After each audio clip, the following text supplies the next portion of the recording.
Friends, welcome back to my TV kitchen. ఎప్పుడైనా మినప మురుకులు ట్రై చేశారా? అయితే ఒకసారి ట్రై చేయండి, చాలా చాలా బాగుంటాయి. ఫస్ట్ అయితే మనం మినపప్పుని ఒక 2 గంటల ముందు నానబెట్టుకోవాలి. నానబెట్టుకోపోయినా పర్వాలేదు, ఇలా నానబెట్టుకుంటే ఏంటంటే తొందరగా ఉడుకుతుంది. సో ఇప్పుడు ఒక కుక్కర్ గిన్నె అనేది తీసుకోవాలి. ఈ కుక్కర్ గిన్నెలోకి మనం ఈ పప్పు అంతా కూడా నీట్ గా వాష్ చేసేసి పప్పు తీసుకోవాలి. నేను ఇక్కడ 1 గ్లాస్ వేసాను. ఇంకా అది మీ ఇష్టం, మీరు ఎక్కువ తీసుకున్నా పర్వాలేదు, తక్కువ తీసుకున్నా పర్వాలేదు, మీ క్వాంటిటీ బట్టి. ఇంకా ఇలా నానబెట్టుకున్న పప్పుని ఫస్ట్ అయితే తీసుకున్నాను. ఇప్పుడు 1 గ్లాస్ పప్పుకి మనం 3 గ్లాసెస్ వాటర్ వేసుకోవాలి. మీరు నేను క్వాంటిటీకి మీకు చెప్తున్నాను, నేను నార్మల్గా వేసేసాను. ఇప్పుడు వేసుకున్నాను కదా, ఇంకొక 3 విజిల్స్ లేదా 4 విజిల్స్ వరకు స్టవ్ పైన పెట్టుకొని విజిల్స్ రానివ్వాలి. చూసారు కదా ఫ్రెండ్స్, ఇలా ఉడకబెట్టుకోవాలి. చూడండి,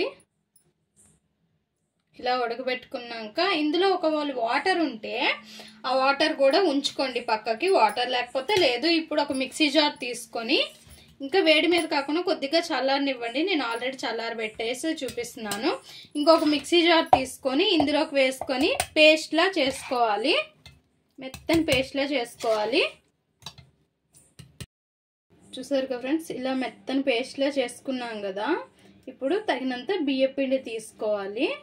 దీనికి తగినంత బియ్యపిండి అనేది తీసుకొని చల్లించుకోవాలి.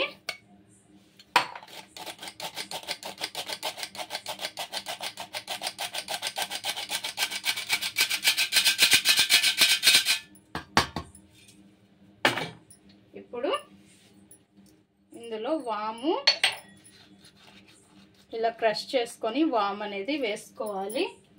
ఇంకా జీలకర్ర, కొద్దిగా జీలకర్ర అండ్ తగినంత ఉప్పు.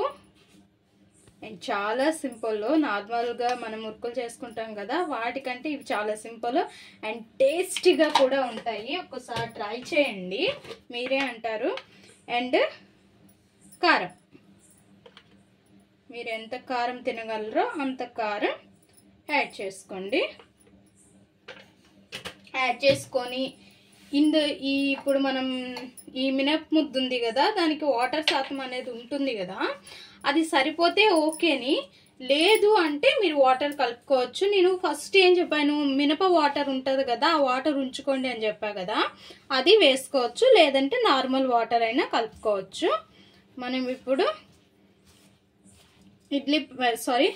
జంతికల ప్యాటీని ఎలా కలుపుకుంటామో అలానే మిక్స్ చేసుకోవాలి, కలుపుకోవాలి. ఇంకా పిండి చాలకపోతే బియ్యం పిండి వేసుకోవాలి.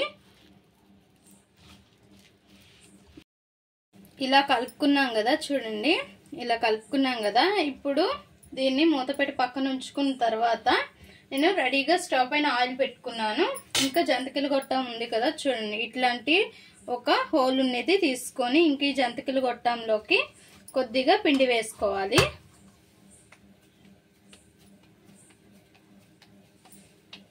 దీనికి ఆయిల్ పూసుకోవాలి, సారీ చెప్పడం మర్చిపోయాను. సో ఇంకొకటి, నెయ్యి అయినా లేదంటే నూనె అయినా లేదంటే బటర్ అయినా ఏదైనా సరే కొద్దిగా వేసుకుంటే మనకి చేతికి అంటకుండా నీట్గా ఉంటుంది. లేదు వేసుకోము అనేవాళ్ళు వేసుకోకపోయినా పర్వాలేదు, వేసుకుంటే ఇంకా బాగా వస్తుంది. డైరెక్ట్గా ఆయిల్లో వేసుకునే వాళ్ళు ఆయిల్లో వేసుకోవచ్చు. లేదు కొత్తగా చేసే వాళ్ళు అయితే ఇలా వేసుకుంటే ఇంకా మీకు కూడా సింపుల్గా ఉంటుంది. ఆయిల్ మీద పడుతుందనే భయం ఉండే వాళ్ళు కూడా ఇలా చేసుకొని వేసుకుంటే సింపుల్గా తేలిపోతుంది. నేనైతే ఎక్కువ శాతం ఇలానే చేస్తాను, ఎందుకంటే ఆయిల్ అంటే నాకు భయము, ఎక్కువ శాతం మీద తుల్లుతూ ఉంటుంది, అందుకోసమని. ఇంకా ఒక్కొక్కటిగా ఆయిల్లో ఇలా వేసుకోవాలి, మొత్తం కూడా ఇలానే చేసుకోవాలి. మంచిగా ఫ్రై అయినాక బయట తీసుకోవాలి.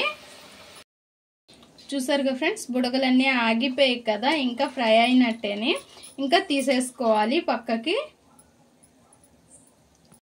చూసారుగా ఫ్రెండ్స్, మనకి ఎన్ని మురుకులు వచ్చాయో. మినప మురుకులు అయితే చాలా చాలా బాగుంటాయి. ఎప్పుడు రెగ్యులర్గా చేసుకునే మురుకులు కాకుండా ఇలా కూడా చేయండి, చాలా బాగుంటాయి. ఒక్కసారి చూసారుగా, ఇలా అంటే ఎలా అయిపోయాయి, అంత బాగుంటాయి అనమాట. సో తింటా ఉంటే తినాలనిపిస్తుంది, అంత బాగుంటాయి. ఒక్కసారి అయితే ట్రై చేయండి, రెగ్యులర్గా ఎప్పుడు చేసుకునే మురుకులు కాకుండా ఇలా కూడా ఒకసారి ట్రై చేయండి. ట్రై చేసి ఎలా వచ్చిందో మా కామెంట్ బాక్స్లో కామెంట్ చేయండి. మా ఈ వీడియో మీకు నచ్చినట్లయితే లైక్ చేయండి, షేర్ చేయండి, మా ఛానల్ని సబ్స్క్రైబ్ చేసుకోండి. Please friends, more videos.